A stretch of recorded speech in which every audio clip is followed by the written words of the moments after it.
You know, after 40 years on this bench, I thought I had seen everything. But on a cold Tuesday morning in November, a disabled veteran struggled through my courtroom doors. And what happened next made me question everything about how we show respect to those who've served our country. When I saw him trying to walk, when I heard what brought him to my courtroom that day, I knew I couldn't just sit up on my bench and pretend everything was normal. And when I made my decision, when I did what I felt was right in my heart, the entire courtroom fell silent. Let me tell you exactly what happened that day, because this is a story about honor, sacrifice, and what happens when we remember that some people have already paid their dues in ways most of us can never imagine.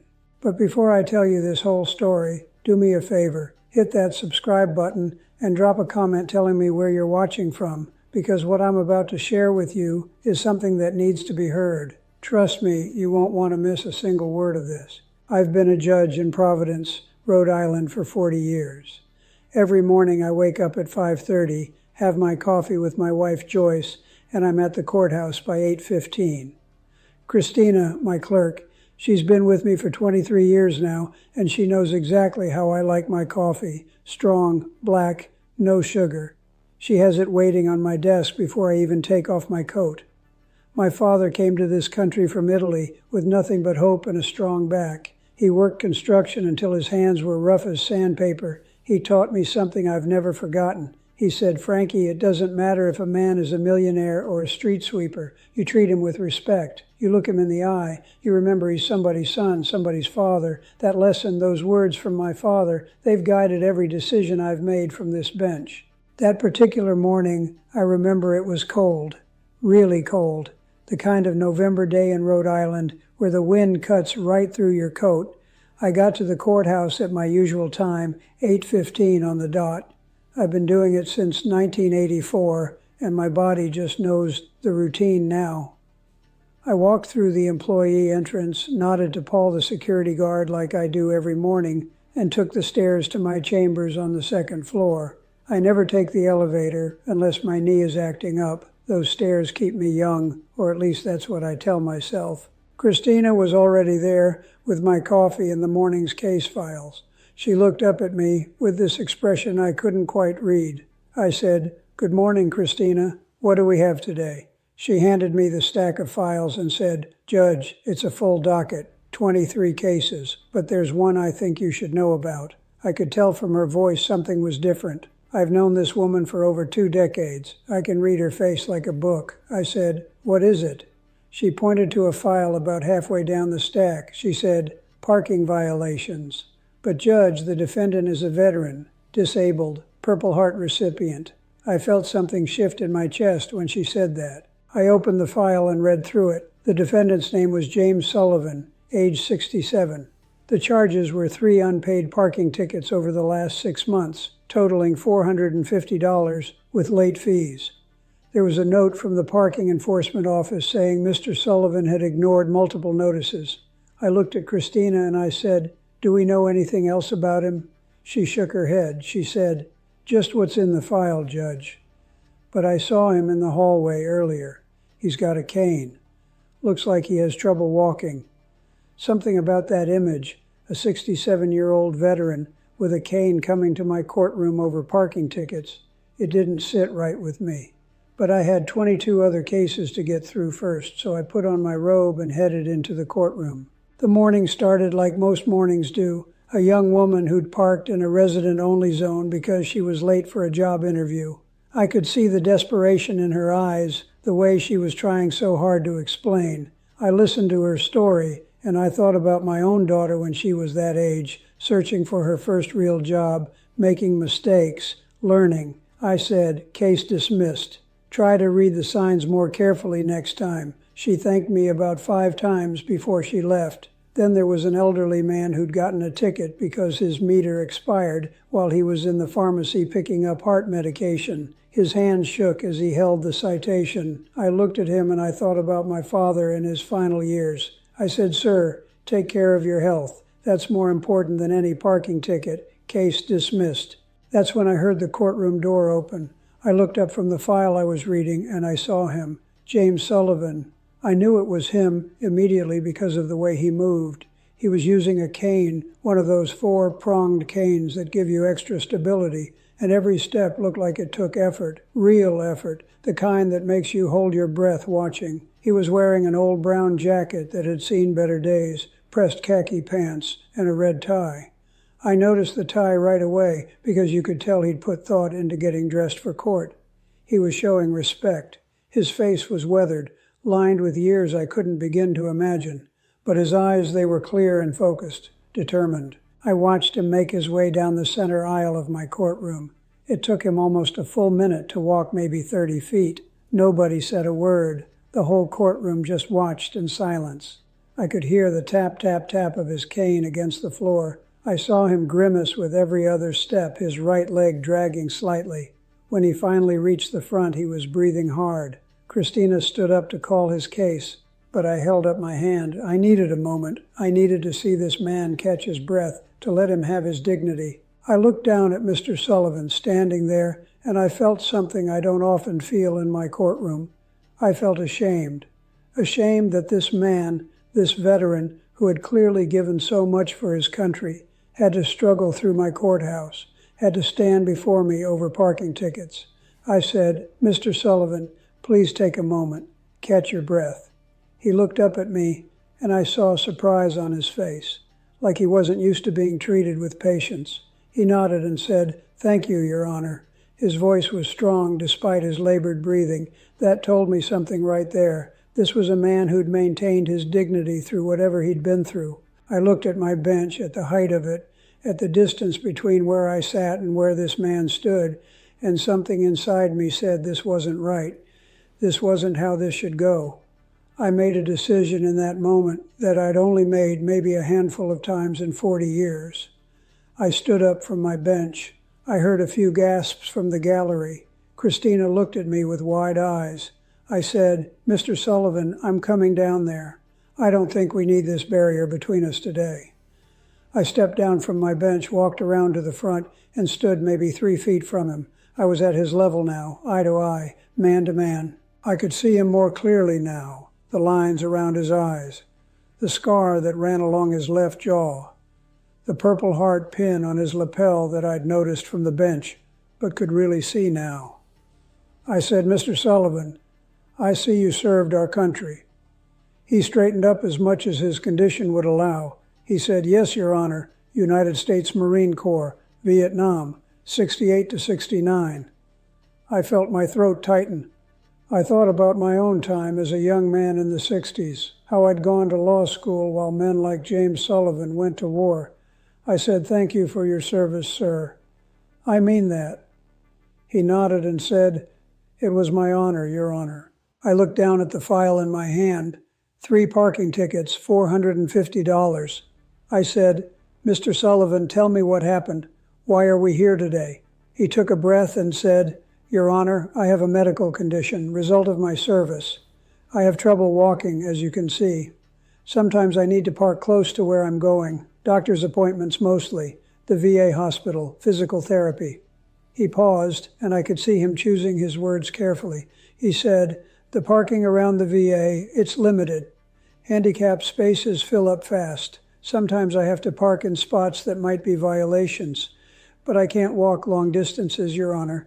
I just can't do it anymore." I listened to every word. I watched his face as he spoke. This wasn't a man making excuses. This was a man explaining his reality. I said, "What about a handicapped placard? Don't you have one?" He nodded and said, "I do, Your Honor. But these tickets, they weren't for handicapped parking violations.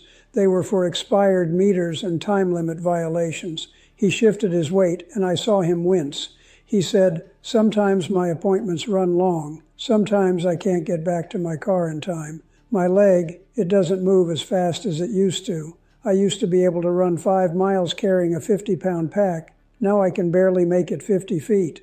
I felt something break open in my chest. This man wasn't asking for pity. He was stating facts. Facts that came from sacrifices he'd made for people he'd never met, including me. I said, "Mr. Sullivan, have you tried to pay these tickets?" He looked down at his feet. He said, "Your Honor, I'm on a fixed income. Disability from the VA, Social Security, it's not much. After rent and medications, there's not a lot left over. I've been trying to save up, but every month something comes up. My grandson needed school supplies. My daughter's car broke down, and I helped her. He looked back up at me and said, I'm not trying to avoid responsibility, Your Honor. I just haven't been able to come up with $450 all at once. I looked at this man, this veteran, this Marine who'd served his country in one of the most brutal wars in our history, and I thought about what justice really means. I thought about my father's words. I thought about the oath I took 40 years ago to administer justice fairly, and I knew in that moment that making this man pay $450 wasn't justice. It was the opposite. I said, Mr. Sullivan, let me ask you something. Where were you wounded? He touched the scar on his jaw and said, Quezon, January 1969, mortar attack. Shrapnel got my jaw, my leg, my shoulder. I spent 8 months in recovery. They put me back together pretty good, but some things don't heal all the way. The courtroom was completely silent. I could feel everyone holding their breath. I said, Mr. Sullivan, I'm looking at these tickets. I'm looking at you, and I'm thinking about what you've already paid, what you've already sacrificed. I paused because I needed to get my words exactly right. I said, you've paid enough, more than enough. These tickets, these fines, they're dismissed, all of them. You don't owe this city a single penny. Not today, not ever, not for this. Now let me pause here for just a second. I need to ask you something. Have you ever met someone who truly understood sacrifice? Someone who never asked for special treatment but deserved it more than anyone? Leave me a comment because I actually read them. And if you're enjoying this story, hit that like button for me. I watched Mr. Sullivan's face as my words registered, his eyes filled with tears. He said, Your Honor, I don't know what to say. His voice cracked. I said, You don't need to say anything, sir. Your service says it all. But let me do something else. I turned to Christina and said, Christina, call parking enforcement. I want to speak to the director. She nodded and picked up the phone. I turned back to Mr. Sullivan and said, I'm going to make sure you get a special permit, something that gives you grace periods at meters, something that helps you when your appointments run long. This is something I should have thought of before you ever had to come here. Mr. Sullivan wiped his eyes with the back of his hand. He said, Your Honor, that's very kind, but I don't need special treatment. And that's when I knew for certain what kind of man stood before me. I said, Mr. Sullivan, it's not special treatment, it's just treatment. It's recognizing that not everyone's circumstances are the same. You've earned consideration, whether you think so or not. He stood there silent for a moment, and then he said, Can I shake your hand, Your Honor? I reached out immediately and gripped his hand. His handshake was still strong, still firm, the handshake of a Marine. As he turned to leave, I watched him make that long walk back up the aisle. Tap, tap, tap went his cane. I stood there and I watched every single step, and I made myself watch because I needed to remember. I needed to remember what sacrifice looks like. I needed to remember that the law isn't just about rules and fines and citations. It's about people. It's about seeing people, really seeing them. When Mr. Sullivan reached the door, he turned back and gave me a nod. I nodded back, and then he was gone. I walked back to my bench, but I didn't sit down right away. I stood there for a moment looking out at the faces in my courtroom. I saw a young man in the back wiping his eyes.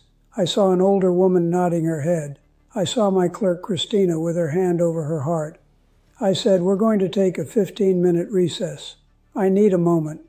I went back to my chambers and I sat at my desk and I just breathed. I thought about my father. I thought about all the veterans I've known in my life. My uncle Giuseppe, who served in World War II. My neighbor's son, who came back from Iraq with injuries you couldn't see but were just as real. Christina came in after a few minutes. She said, Judge, that was beautiful. What you did for Mr. Sullivan. I looked up at her and I said, Christina, I didn't do enough. He should never have had to come here in the first place. She sat down in the chair across from my desk and said, But you saw him. You really saw him. That matters. I know it does. I nodded and said, I hope so. I really hope so. She handed me a fresh cup of coffee and said, The parking director called back. He's coming over this afternoon to discuss the special permit. He sounded eager to help. That made me feel a little better. I went back out for the afternoon session. More cases, more stories. A man who'd gotten multiple tickets because he'd been parking illegally while visiting his sick wife in the hospital. I thought about Mr. Sullivan. I thought about how many people are out there struggling with circumstances beyond their control. I reduced his fines to something manageable.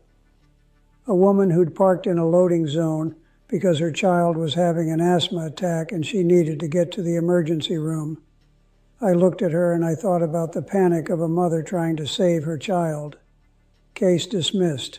Take care of your little one. Around 3 o'clock, the parking enforcement director came to my chambers. His name was Michael Torres, and he'd been running the department for maybe 10 years. I'd worked with him on various issues over the years. He was a good man, someone who genuinely cared about doing his job right. He sat down and I told him about Mr. Sullivan. I said, Michael, we need to do better. We have veterans, disabled people, folks with circumstances we don't know about, and we're hitting them with fines they can't pay for violations that come from legitimate hardships. He listened carefully and said, Judge, you're right. What do you suggest? We spent the next hour working it out. We created what we called a hardship review process. Anyone who received a parking ticket could apply for review if they had medical conditions, disability, or financial hardship. We'd look at each case individually. We'd be human about it. Michael said he'd need to get approval from the city council, but he thought they'd support it. He said, Judge, I think this is overdue. I've been wanting to implement something like this, but I needed the push. Thank you for pushing. I shook his hand and said, thank you for being open to it. That's what makes the difference. That evening I went home and told Joyce about my day.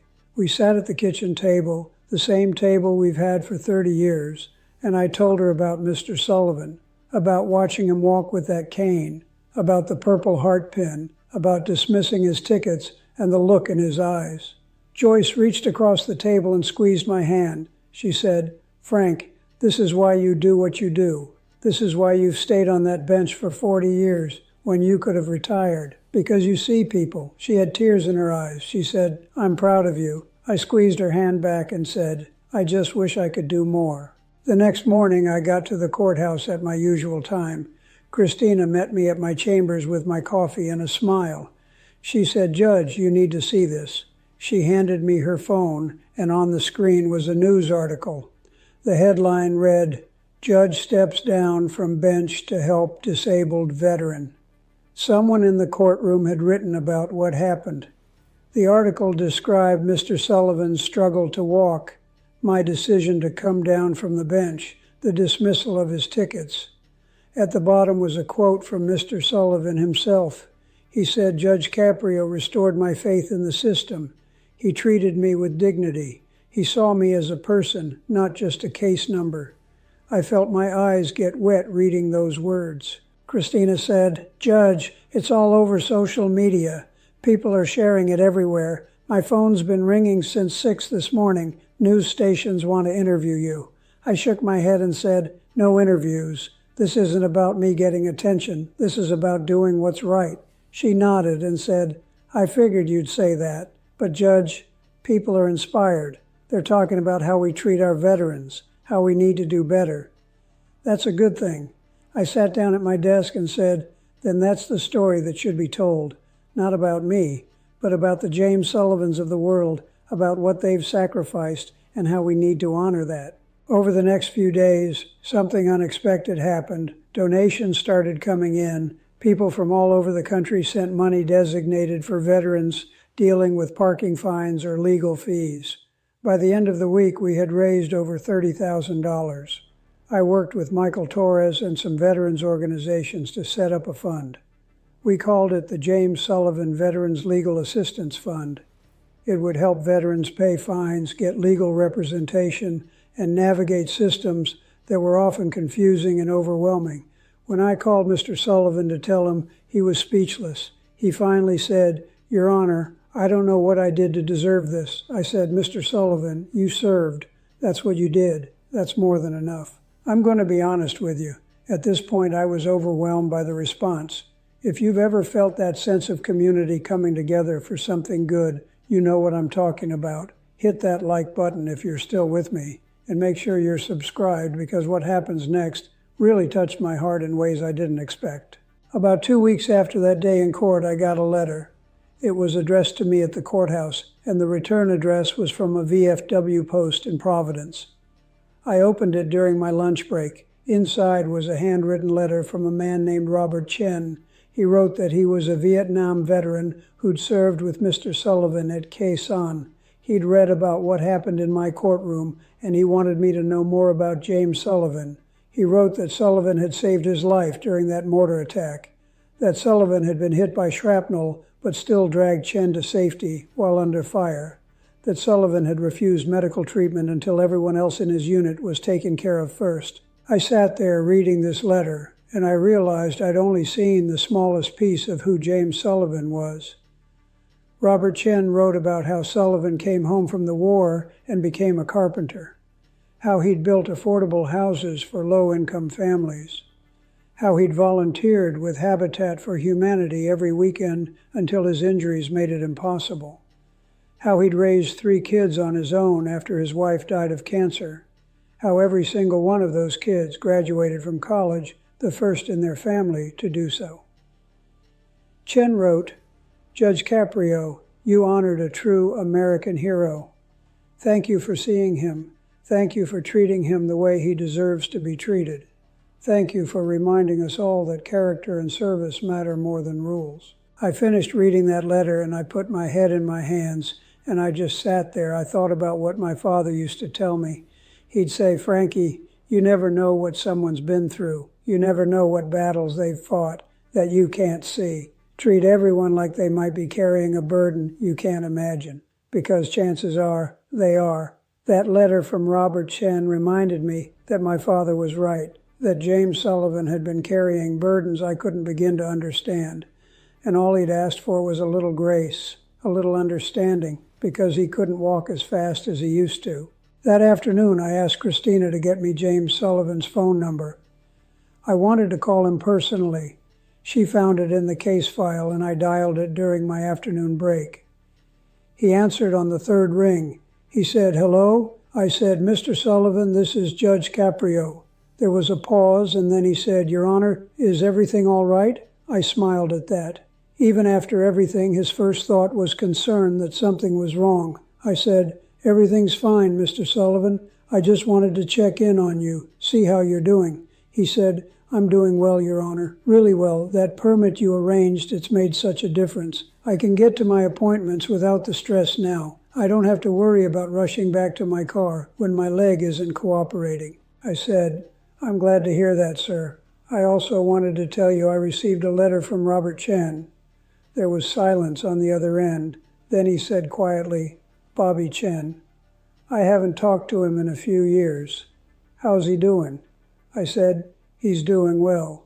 But Mr. Sullivan, he told me what you did at Khe Sanh. He told me you saved his life." Sullivan was quiet for a moment, and then he said, "Your Honor, I just did what anyone would have done, what any Marine would have done. We took care of each other. That's what you do." I felt that tightness in my throat again. I said, "Mr. Sullivan, not everyone would have done it. You're a hero, sir." He said, "The real heroes didn't come home, Your Honor. I was just lucky." We talked for a few more minutes. I told him about the fund that had been set up in his name. He was overwhelmed. He kept saying it was too much, that he didn't deserve it. I told him that's exactly why he deserved it. People who truly deserve recognition are usually the ones who think they don't. Before we hung up, I said, "Mr. Sullivan, would you do me a favor? Would you come back to my courtroom sometime? Not for a case, just to visit. I'd like to introduce you to some people. I'd like people to hear your story." He hesitated and then said, "If you think it would help, Your Honor, I'd be honored." Before I tell you about that visit, let me ask you this. Do you think we do enough for our veterans? Do you think we honor their sacrifice the way we should? Tell me what you think in the comments. And if you believe we need to do better, if you think stories like this matter, hit that subscribe button. I arranged for Mr. Sullivan to come to the courthouse on a Friday morning about a month later. I'd invited some veterans organizations, some city council members, some students from a local high school. I wanted people to hear from Mr. Sullivan himself. When that morning came, I was nervous. I'm not usually nervous in my courtroom, but this felt different. This felt important in a way that went beyond the usual proceedings. Christina had arranged chairs in the jury box and in the gallery. We'd set up a microphone. I'd asked Mr. Sullivan if he'd be comfortable sharing his story, and he'd agreed, though he told me he wasn't much of a public speaker. When Mr. Sullivan arrived, I met him at the courtroom door. He was wearing the same brown jacket and red tie I remembered from that first day. His Purple Heart pin was polished and gleaming. I shook his hand and said, "Thank you for doing this, Mr. Sullivan." He said, "Thank you for asking me, Your Honor." We walked together to the front of the courtroom. I'd arranged for a chair for him so he wouldn't have to stand. I introduced him to the 50 or so people who'd come. I said, "This is James Sullivan, United States Marine Corps veteran, Purple Heart recipient, and one of the finest men I've ever had the privilege of meeting." The room erupted in applause. Mr. Sullivan sat down and adjusted the microphone. I sat in the front row, just a few feet from him. He looked out at the audience and began to speak. He talked about growing up in Providence, about joining the Marines when he was 19 because he felt it was his duty. He talked about basic training at Parris Island, about shipping out to Vietnam in the spring of '68, about the heat and the fear and the brotherhood he found in his unit. He talked about Khe Sanh, about the mortar attack, about waking up in a field hospital, not sure if he'd ever walk again. His voice never wavered. He spoke clearly and honestly. Then he talked about coming home, about how different everything felt, about struggling to find work because of his injuries, about meeting his wife, Patricia, who saw past his scars to the man underneath, about building a life, raising kids, trying to be a good father and a good citizen. He talked about losing Patricia to cancer 15 years ago, about how hard that was, harder than anything he'd faced in the war. He said, "She was my anchor. When she was gone, I had to learn to be my own anchor. But it wasn't easy." His voice cracked a little there, and I saw him take a moment to compose himself.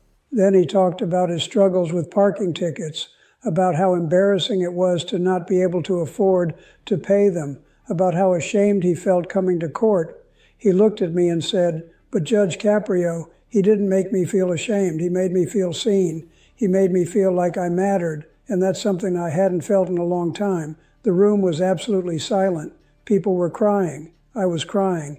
Mr. Sullivan said, "I'm telling you all this because I want you to know that kindness matters. Dignity matters. When someone treats you with respect, especially when you're at your lowest, it changes everything. It reminds you that you're human, that you're worthy."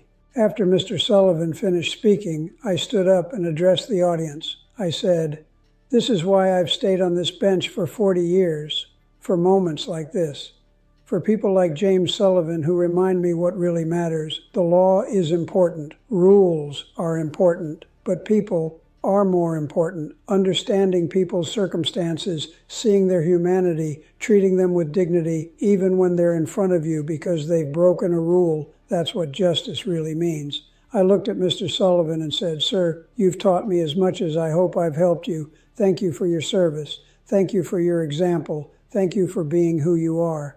The audience stood and applauded. It went on for a full minute. Mr. Sullivan stood up with his cane and he saluted, crisp and military and perfect. Every veteran in the room saluted back. I saw young high school students watching with wide eyes.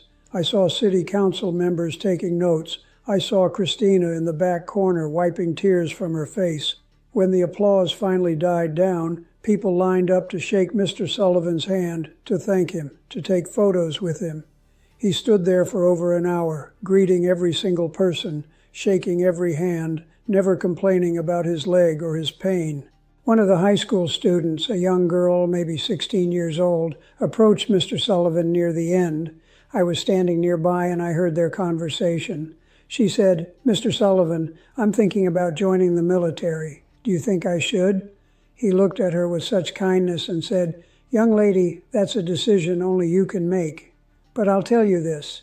If you decide to serve, you'll learn things about yourself you never knew. You'll find strength you didn't know you had. You'll be part of something bigger than yourself, and that's a gift not everyone gets." She thanked him and walked away, looking thoughtful. I thought about how his words might change the direction of her life. After everyone left, it was just Mr. Sullivan, Christina, and me in the courtroom. I said, "Mr. Sullivan, that was powerful, what you shared today." He sat down in one of the gallery benches, clearly exhausted. He said, "Your Honor, I meant every word. You changed my life that day you dismissed those tickets, not just because of the money, though that helped, but because you saw me. You treated me like I mattered. I'd been feeling invisible for so long, like I was just taking up space. You reminded me that I still have value." I sat down next to him and I said, "Mr. Sullivan, you've always had value, more than you know. I'm just sorry it took parking tickets for us to meet." You know what keeps me doing this job after 40 years? Moments like these, seeing that the law can be applied with compassion, that justice and mercy aren't opposites, they're partners. If this story is restoring your faith in the system, show me by hitting that subscribe button and that like button. Share this with someone who needs to see it. Over the following months, the James Sullivan Veterans Legal Assistance Fund grew. We were able to help over 200 veterans with various legal issues: parking tickets, traffic violations, housing disputes, benefit claims. We partnered with law firms who provided pro bono representation. We connected veterans with social services they didn't know existed. Michael Torres and his parking enforcement team implemented the hardship review process, and they reported that hundreds of people had applied and received relief. The City Council even passed a resolution honoring Mr. Sullivan and establishing an annual Veterans Dignity Day to raise awareness about the challenges veterans face. I started seeing changes in my courtroom, too. My fellow judges heard about what happened, and they started approaching cases differently, looking more carefully at circumstances, asking more questions, being willing to show compassion when circumstances warranted it. One of my colleagues, Judge Martinez, told me she'd dismissed tickets for an elderly woman who'd been parking illegally while caring for her disabled husband. She said, "I thought about what you did for Mr. Sullivan. I thought about seeing the person, not just the violation. It felt right." That conversation meant more to me than any award or recognition. About 6 months after that first court appearance, I got another call from Mr. Sullivan. He said, "Your Honor, I wanted you to know something. I'm going back to work." I said, "Work? What do you mean?" He said, "Not full-time, but part-time. I'm going to teach woodworking at the community center, show kids how to build things with their hands. I can't do the physical work like I used to, but I can teach. I can pass on what I know. Your Honor, I'd given up on having purpose. But you gave it back to me." I felt my eyes well up. I said, "Mr. Sullivan, I didn't give you anything. You always had it. You just needed to be reminded." He came by the courthouse a few weeks later to tell me about his first class. He was beaming. He said, "Your Honor, I had 12 kids show up. 12 kids who wanted to learn. We're building birdhouses to start. Simple stuff. But you should see their faces when they sand their first board smooth, when they see pieces come together into something real. It's the best feeling I've had in years." I shook his hand and said, "Mr. Sullivan, you're still serving, just in a different way." He nodded and said, "I guess you're right, Your Honor. I guess old Marines never really stopped serving." I think about that day often, the day Mr. Sullivan struggled through my courtroom doors, the day I stepped down from my bench because sitting up there felt wrong, the day I looked at 3 parking tickets and saw a man's entire life of service behind them. My father always told me that the measure of a society is how it treats its most vulnerable, its elderly, its veterans, its struggling families. He said, "Frankie, never forget where you came from. Never forget that everyone's fighting a battle you know nothing about. Be kind, be fair, see people." I learned early in my career that my father was right about everything that mattered. After 40 years on this bench, I still believe the law is the great equalizer. But the law is administered by people, and people have the power to use the law as a hammer or as a tool for justice. I choose justice every time.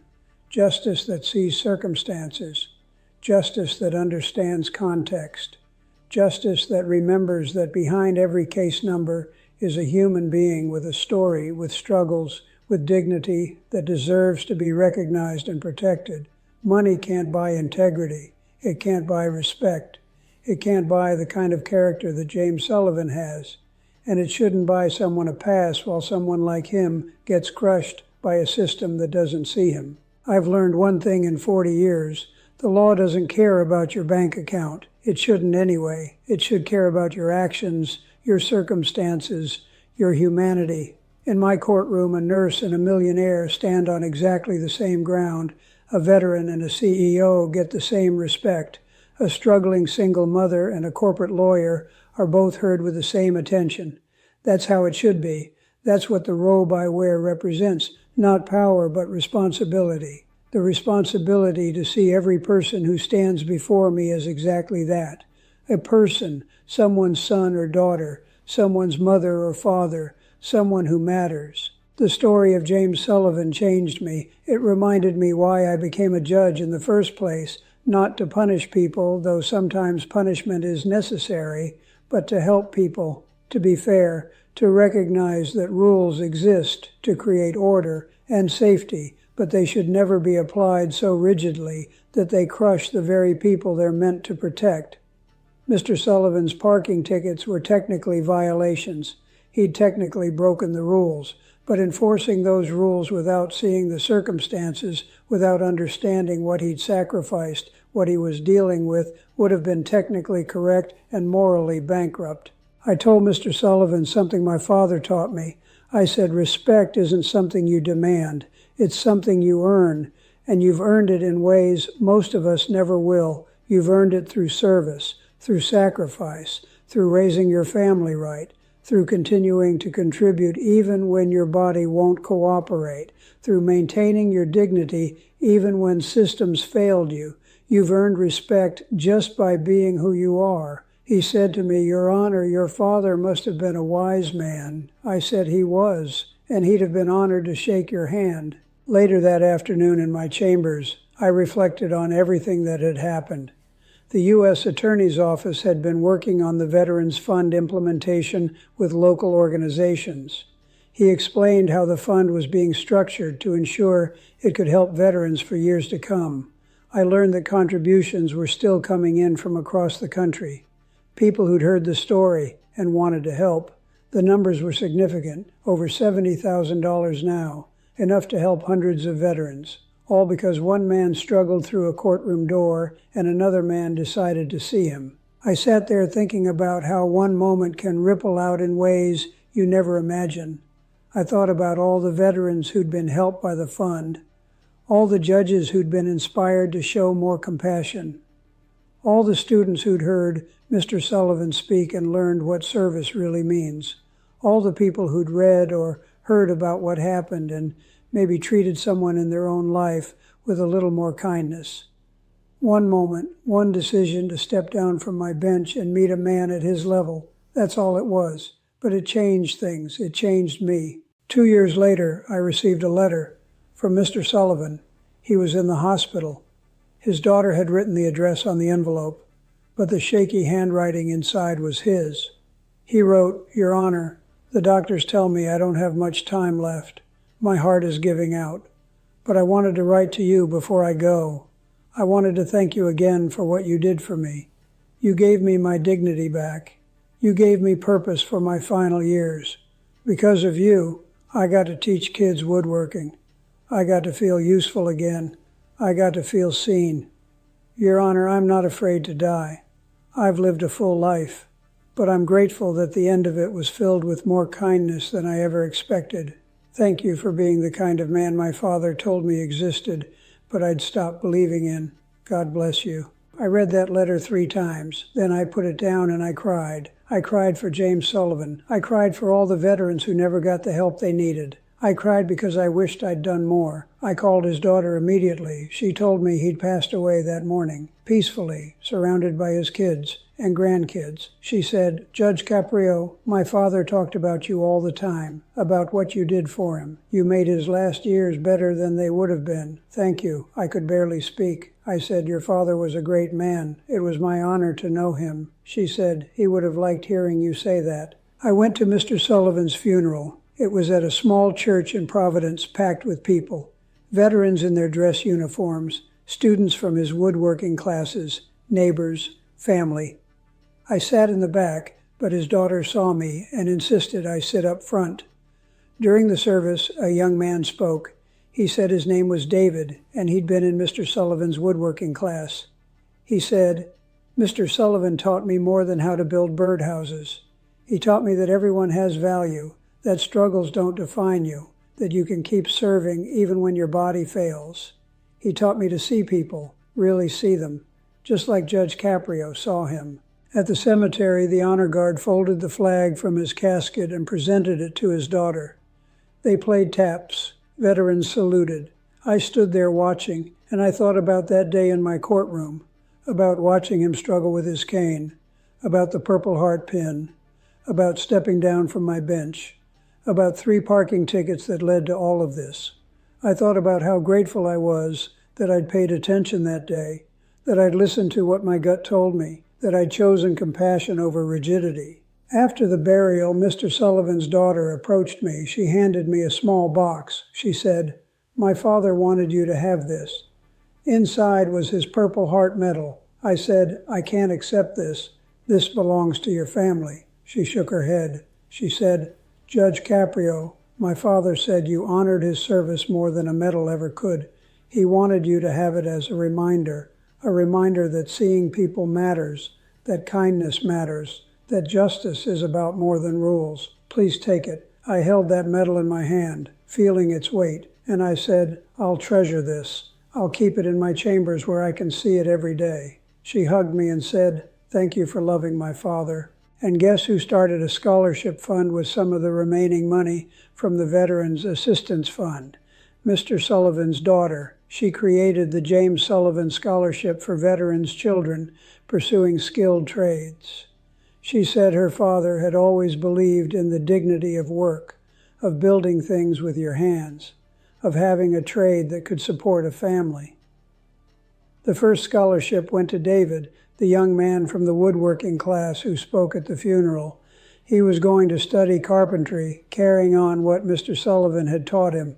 I think about that day often, what it taught me, what James Sullivan taught me. My father came to this country with nothing. He worked construction his entire life. He taught me that every person has dignity, regardless of their bank account or their status. He taught me to see people for who they are, not what they have. After 40 years, I still believe the law is the great equalizer, but only if it's applied by people who remember that equality means seeing everyone's full humanity, their struggles, their sacrifices, their worth. Money can't buy integrity. It can't buy respect. It can't buy the kind of character that allows a man to drag his wounded friend to safety under fire. It can't buy the strength to raise 3 kids alone after losing your wife.